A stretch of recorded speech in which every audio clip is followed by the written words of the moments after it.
Hello, everyone, and welcome to tonight's interview as part of Feed Fact Fortnight. This is number 6 of 6. We've had a wonderful couple of weeks learning all about different aspects around nutrition and feeding, and tonight we're going at it from a different angle. We're looking at how important respiratory health is and how transport can have an effect on it. And then to join me, I have Gail-Anne Egginton, who is from Ag Plus. It's a company that's focused on biosecurity. Gail, welcome. Thank you for joining us. Hi.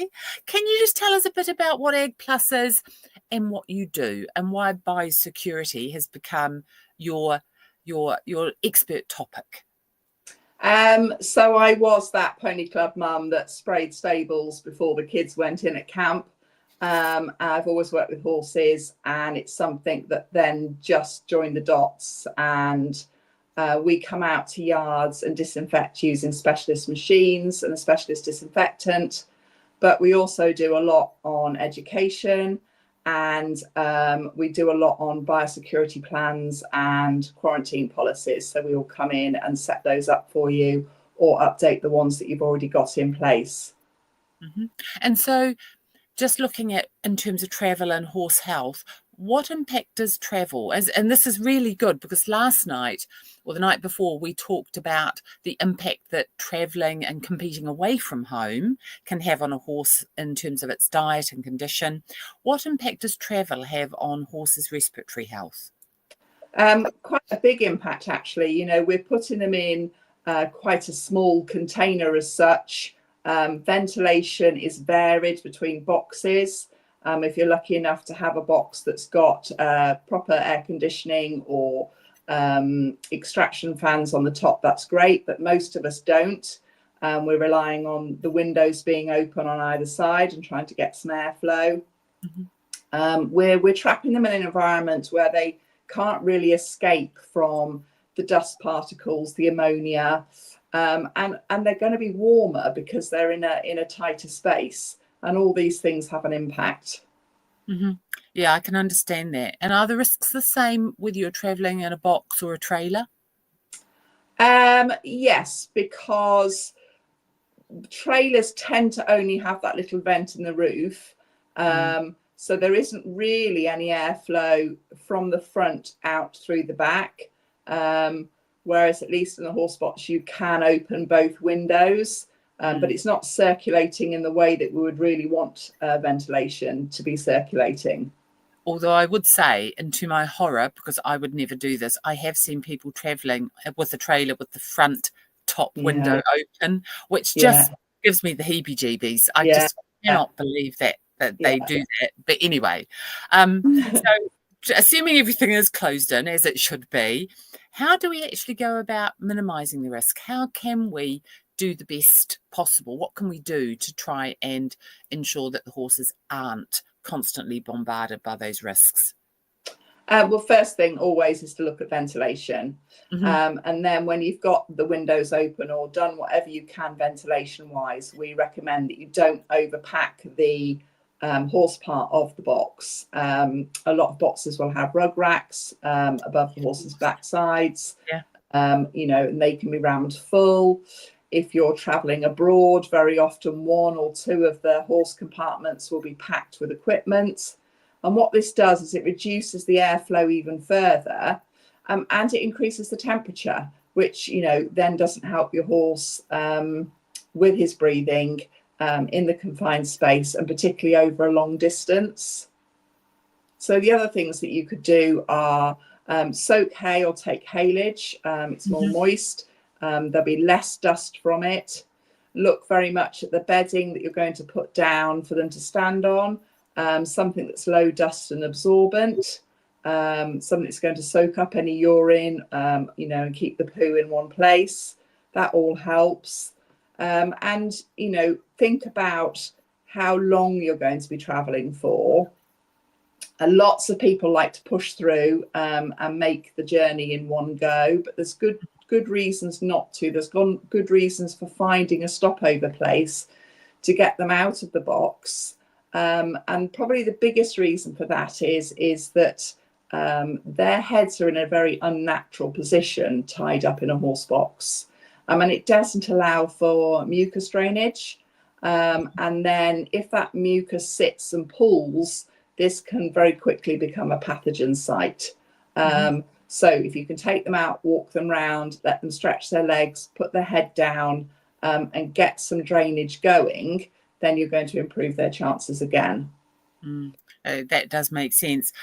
If you are travelling abroad, what implications are there if you're going to be taking disinfectant with you? And would you always suggest that people take disinfectant with them when they're travelling, whether that be at home or abroad? Yeah, we would always recommend that. If you're going to stop in a stable that's not yours at your destination, then we would recommend that you disinfected that first before you put your horse in it. But the other thing to do is, if you're doing stopover stables en route, is every time your horse comes out of the horse box before he goes back in the following morning, is to just give it a quick spray and disinfectant. Or, if you're not too late, do it when you arrive in the evening. Because we really need to keep the pathogens down in that environment. And we find that the front panels in particular, where the horse is tied up, they have their hay, you've got the warm, damp breath, you've got the pathogens building on that surface. And what we want to do is to keep that to a minimum so that we're not stressing the respiratory system any further. That does make sense. And what if you're spraying a temporary stable, can you put the horse in it straight away? Do you need to leave a gap? That will probably depend on the disinfectant that you're using. And that's something that you would need to check.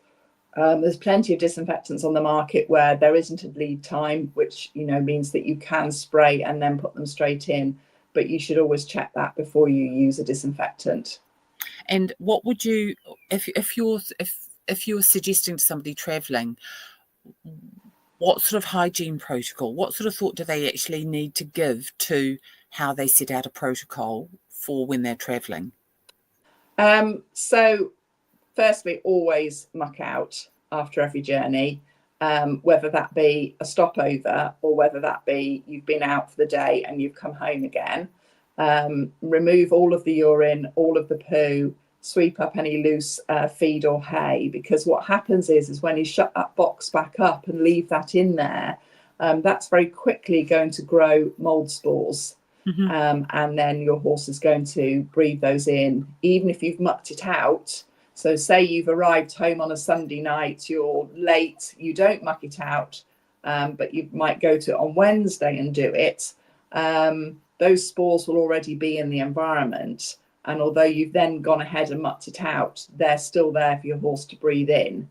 And that's something that we need to avoid, because we're putting the respiratory system under further pressure then. It seems obvious because we always muck out after we've travelled. It's sort of the first thing. Not everybody does. I tell you what I've seen on the inside of horse boxes. Yeah, I'd rather you not. I can well imagine. But isn't it funny what you just assume? And if you muck out, if you disinfect, will the disinfectant actually kill the spores? Yes, depending again on the disinfectant you use. Not all disinfectants are sporicides. But again, there are disinfectants on the market that are. So choose one of those. And then if there is anything floating around inside the horse box that then settles on the surfaces, the disinfectant will kill it. Again, depending on how you do it, there are machines out there that will also fog the atmosphere. If you're really wanting to get to the bottom of something. Yeah, I've seen about those. Yeah. What else can we do? Are there any other measures we can take? Yeah, so they need to be deep cleaned regularly. Now, that's a difficult one to advise on. How often are you using your horse box? How many horses are you taking out? And what do you mean by deep clean? So get in there with a pressure washer or a hose pipe and a broom and give it a really good scrub. We'd always recommend using a detergent. Soap and water is always better, and then follow it up with a disinfectant after you've rinsed it out. And that way you will remove pretty much all of any pathogen that you've got out of that environment. And the other thing to think about is if you're traveling with friends, doing shared lifts, and why not? It's a lot of fun. Day out, take a picnic, enjoy the time. And that doesn't need to be a problem, but maybe have a conversation before you go, a quick call and say, hi, everything's all right our end. I'm driving, Tracy's bringing the picnic. How's your horse? Any problems on the yard even that they're coming from? Lots of people are coming from livery yards. Their horse might be fine, but there might be an ill horse on site. So it's just about being able to have that communication with people. And I would always disinfect before and after a shared journey. Why before and after? Well, because you don't want to be inadvertently giving your friend's horse something. Yeah, very good. And equally, you don't want your horse then picking something up. It might not even be the horse that you're traveling with. You might have a younger horse or an older horse that then goes into the box after you've been out on your shared journey, who's going to be more susceptible to picking up a pathogen. So, try to avoid it as much as possible. And then obviously the thing that people really need to get into doing is taking temperatures.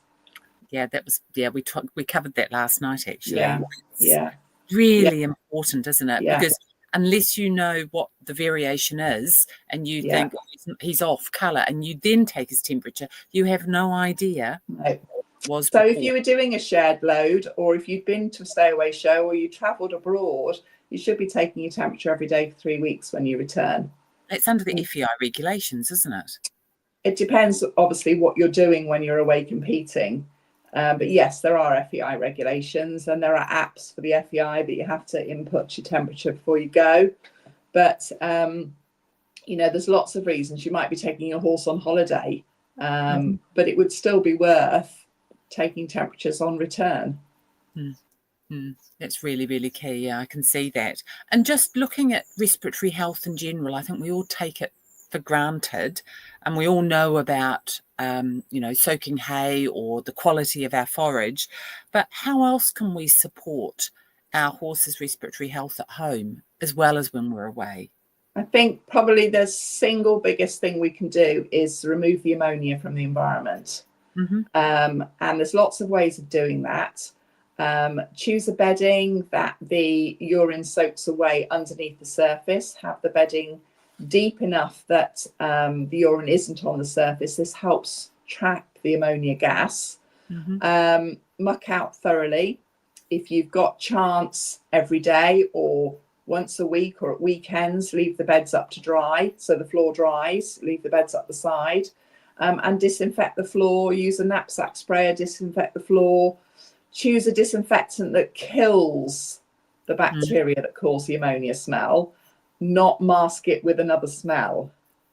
How can you tell, if you're selecting disinfectants, how can you tell the ones that kill versus mask? What sort of words should people be looking for? Yeah, I mean, that's quite an in-depth sort of subject, and actually something we're going to be covering. But I would recommend that you look on the labels, maybe talk to the manufacturer, not necessarily the girl on the counter at the tax store, because she might not know. And then the other place to look is at the safety data sheets, and all that information should be on there. Yeah. And how important is ventilation in the stables? Really important. Like when you're traveling, we're looking at, for stables, we're looking at 6 to 8 complete air changes an hour. And what do you mean by air changes? So the stale air that's in the stable, so the air moves from the floor up, is taken completely away 6 to 8 times an hour. Wow. Yeah, that's quite a lot. I would say that probably not everybody can achieve that. There's things that we can do. Obviously, you've got stable doors, half doors, windows. Even in the winter, have them open. Unless the wind is blowing in or the rain is blowing in, have them open. And really the best place for ventilation is out through the roof space. There should be something in the ridge of the building that allows the airflow to escape. You got me thinking whether Yeah. ours Yeah. I don't know that it does, but it's interesting you say that, because one of my horses has always coughed her whole life, always coughed. And that's why she lives out as much as I can, because if she's in, even just for a short time, we leave the doors open and the windows open, she will start to cough. I don't want to make sweeping statements, but a lot of stables don't have any kind of roof ventilation. So the stale air is basically sort of packing and building up in the roof space, not able to escape. Even if you've got a front window and a back window and you're getting some through flow, it still needs to be able to escape upwards. And this may seem a really silly question, but what does stale air mean? What does that mean for the horse? It means that it's full of dust and particles. It's warm. It'll be full of ammonia gas, and it'll just be sitting in the environment to be breathed in. I mean, we've all mucked out. We know what the ammonia gas smells like. It is possible to really reduce that in a stable environment. We've got an asthmatic horse. He's seasonally asthmatic.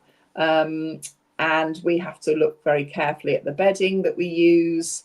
We have to keep his stable disinfected. We've had to work on our stables for ventilation. We had to have a bit of a deep dive as to what we could do to help him. And I'm happy to say he can compete because we can manage it, but we have to put the work in. And things like sweeping, is that to be avoided? No, so I would always advocate sweeping instead of blowing. It's one of my pet hates. Blowing, do you mean blowing with like what I think of as a leaf blower? That's right, yeah. And I mean, never thought of using one, but there you go. We have a good old broom. But that's it. They're a godsend. You've got a big yard. You've got lots of horses. People want to use a blower. I would recommend that you did your sweeping if you've got internal stables inside and use the blower outside, because what the blower does is it aspirates the particles back up into the atmosphere. I can just imagine that. Yeah. They're not great. I mean, there are other machines on the market they're like leaf blowers, but actually they suck and collect into a bag instead. So, if somebody's looking at potentially replacing their leaf blower, I would also potentially look at buying something that will suck the dirt up rather than spread it about even further. Yeah, I have to say it does make a lot more sense to me. It seems counterintuitive. And then in terms of, in the case that you've gone through with your own horse, you've obviously taken a lot of measures. If, I have got a horse that does cough occasionally, how can you prevent respiratory infection? So if there was something, how can you prevent those infections spreading?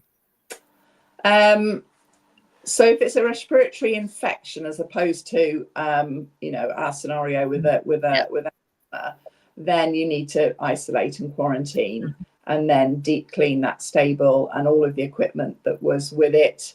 And then you're stepping into biosecurity protocols of, having a red zone, a amber zone, a green zone, taking temperatures, obviously calling a vet for your horse that's not very well. Yes, there's quite a lot to deal with there. But respiratory infection, you don't want it coughing over everybody else. You need to think about, you might still be turning it out, but that turnout needs to be away from others, and also most definitely not using any shared water, because things like equine flu and strangles can live in water for various periods of time. So that's a really good way of spreading it around the yard.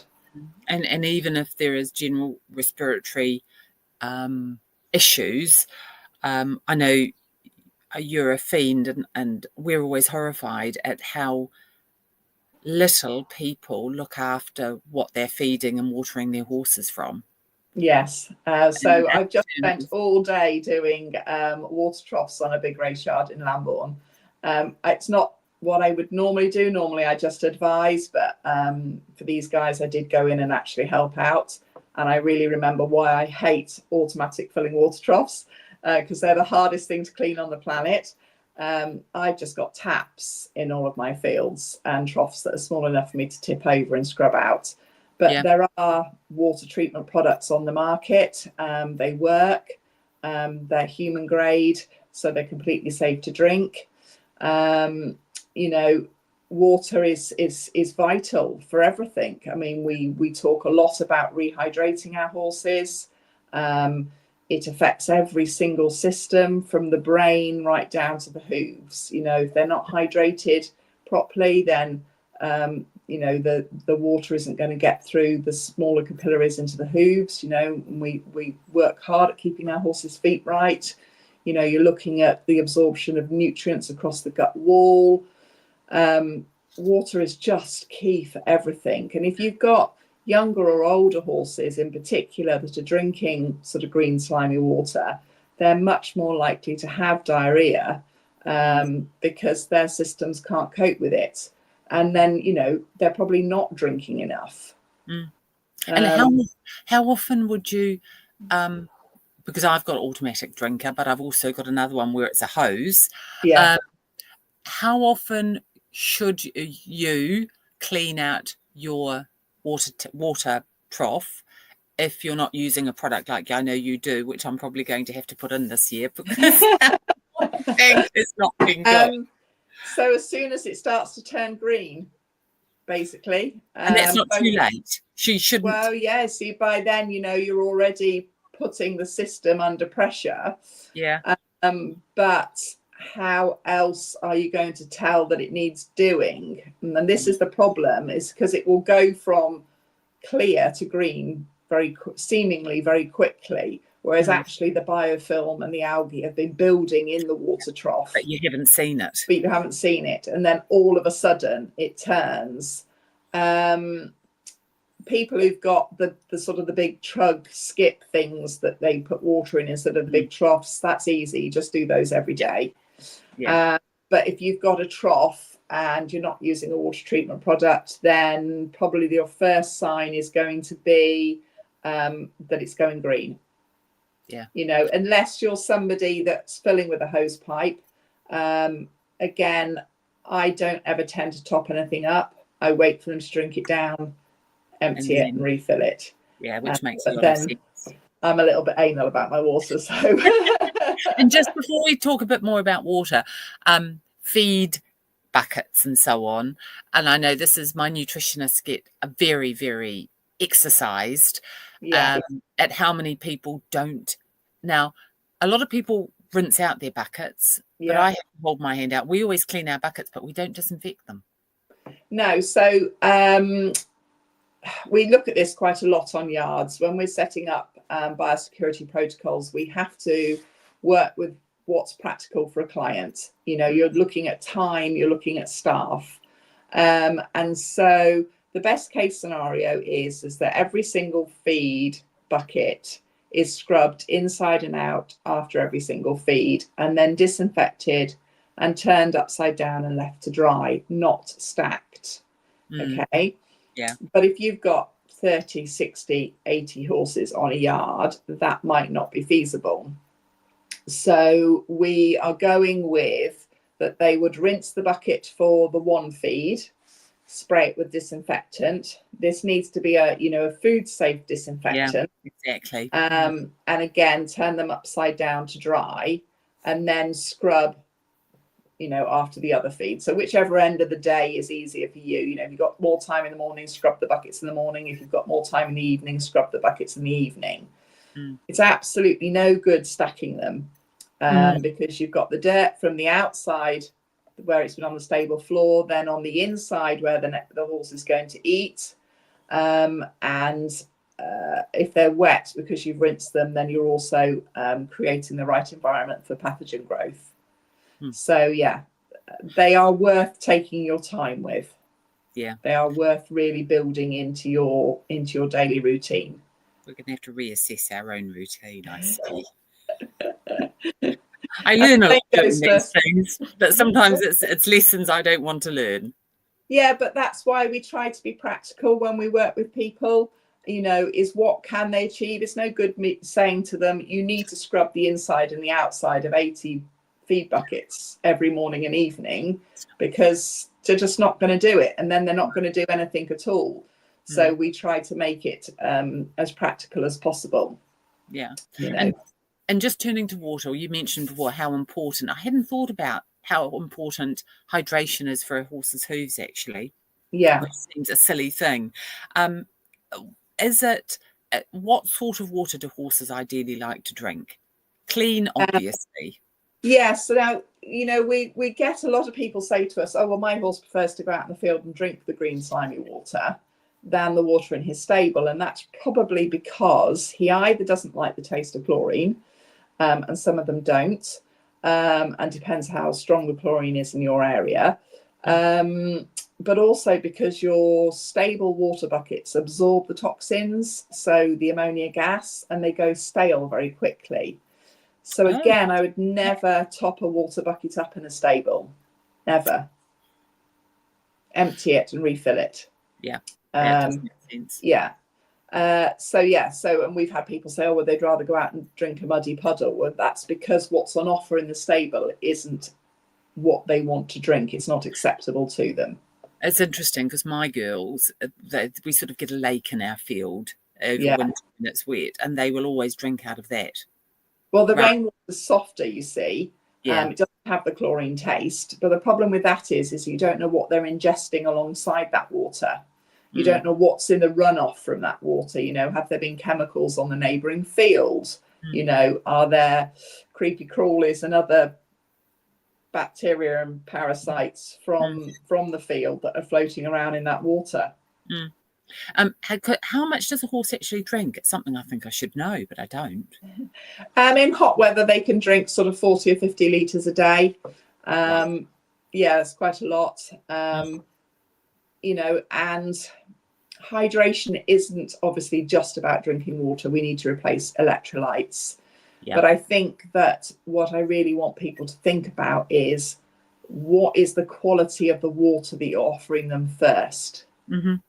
So there are lots of fabulous products on the market to rehydrate, electrolytes, feeds, all sorts of things. But ask yourself one simple question. Have you offered them clean, contaminant-free water? And is it in a clean container? So clean bucket. If you're at a show, the container that you've taken with you, was that clean in the first place? Horsebox water tanks. You can't get at them, but they need treating. They might be great for washing off, but they're not so good for drinking. And the other thing that we always do, and we always advise, is you take 2 buckets with you to an event.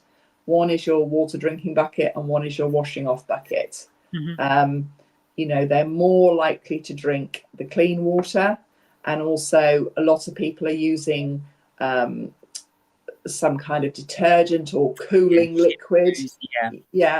You don't want them ingesting that. And they've finished it. They say they've been cross country, they're finished, they're hot and they're sweaty. They'll pretty much stick their head in any bucket and drink anything in any direction. But it doesn't mean to say that they should be. So try and keep those buckets separate. We use 2 different colours. And what you said before, I wanted to pick up on, you said that the buckets themselves can absorb. So the water in the buckets in the stables can absorb toxins. Right. So it's not the bucket per se. No, shouldn't be. Not with plastic buckets these days. No, exactly. Yeah. No, that makes sense. And just, I know in winter, I always try and, if I can, feed a warm feed with lots of water, and even try and warm up the water for their drinking. Is drinking really, really cold water to be avoided? Yeah, it is, because it potentially causes them the muscles to contract, and actually reduces the ability to expel the heat that they've accumulated during exercise. We don't want that constriction. and also it increases the risk of tying up. So yeah, lactic acid build up in the muscles. But we all know how difficult it is to get some horses to drink. So I know some of our previous speakers did take water from home. Yes, absolutely. In a container that is clean and disinfected. That's it. Yeah. How can you try and get horses to drink? Because some I know are really difficult to get to drink when they're away from home. Yeah, so there's lots of ways of getting more moisture into them. Obviously, you can soak hay. Probably best to check that they'll eat soaked hay at home. And, again, for gut health, introduce it gradually. But soaked hay actually gives them a lot of water. Soak the feeds. Doesn't necessarily mean that you have to change the feed you're on. Just feed it more sloppier. Yeah, so that they're, again, getting the water intake. And then you're going to offer them electrolytes. You can either do that in the feed or in the water. But what I would say is if you're going to offer it in the water, you need to make sure that there's a clean bucket of water as well. They need to be able to choose, and the electrolytes can make them thirsty, and they want just water rather than a bucket of electrolytes and water. And some horses will be tempted by putting apples or carrots in the water, or an apple juice or something. But it's these kinds of things you need to investigate at home a little bit before you arrive at an event and find that suddenly your horse has done all this work and now you can't get it to drink. And is there an easy way? I mean, I think I know one, but I don't know whether it's an old wives' tale or not, to check if they are dehydrated or how dehydrated they are. Yeah, so you do the skin pinch test, and the skin should return within 1 to 2 seconds. So if when you've pinched and let go, it doesn't pretty much go straight back into shape, you can judge that they are heading towards dehydration. Obviously, you're going to look at urine output as well, look for things like fatigue and loss of appetite, that kind of thing. That can also show that they're dehydrated. And so just to come to a conclusion, what if somebody, having listened to us, thought I need some sort of plan myself? What's the best way for them to actually start to consider their own biosecurity plan, I suppose? Well, there's lots of information out there. You can go and have a look on the VHS website. You could contact somebody like us and we'll talk you through it. And I'll put the website up now so people can see it. Okay, yeah. So on there you'll find our details for our contacts. We're always happy to talk to people. If you want us to come out and do a yard visit and put a plan in place for you, we do yard assessments. So we'll just do a walk and talk rather than a full biosecurity plan. But I would really recommend that people are proactive and develop a plan for their yard, because it reduces so much stress, so much time, so much money if anything goes wrong, because you already know what to do at what is a very stressful time if you have an outbreak of some description. And I suppose biosecurity is no more or less than disease prevention. Yeah, it is. It's the simple steps that we all take on a day-to-day basis, from cleaning your feed buckets to giving your horses their vaccinations. It doesn't need to be a big scary word or subject. I think in the old days it was good old-fashioned housekeeping. My nan on a Sunday, everything would be strip cleaned on the yard. She had a hunter livery yard when I was a kid, and everything on a Sunday was strip cleaned. Wow. People don't have time to do that these days, and we're competing on a Sunday, Barely get time to clean my tack. Yeah. So, a lot of it is good old common sense, cleaning and disinfecting, and just putting those protocols in place for your yard. Yeah, and those protocols are really important, because when things go wrong, you don't have time to think about what should I be doing. If you've got a plan, then you know what to do, because that also applies to travelling away, bringing new horses on the yard, or even controlling something like prohibited substances. You've got to have a plan. Yeah, you do. Absolutely. Because it saves time, it reduces outbreaks, It saves money, it saves stress. Vets and other people are going to ask you for all sorts of information that you won't have at your fingertips if you don't already have a plan in place. Something as simple as keeping a movement diary. Every horse on and off the yard, you should know exactly where it's going and record it, because if you do have an outbreak, your vet needs to track the outbreak and see where it might have spread to. Well, when you're in a spin and you've got 20 liveries who are upset and worried about their horses, can you remember where they all went in the last 3 weeks? So they're really simple things that only take a minute or two that are going to really help you.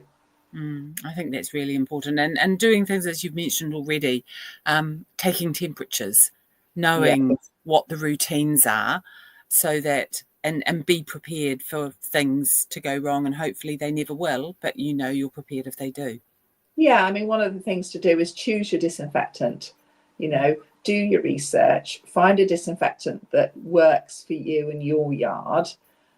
Use it as part of your day-to-day, and then should anything go wrong, you already know that you've got a disinfectant in place that's going to do what you need it to do, rather than panicking, I've got to go out and buy something, and you don't really know what you're looking at. Have it there ready. Yeah, and that's where you can help as well, isn't it? Because you can actually advise, and people will know whether it's food safe, whether they can use it in the feed bucket, and that's key, and know that it's going to do the job it needs to do.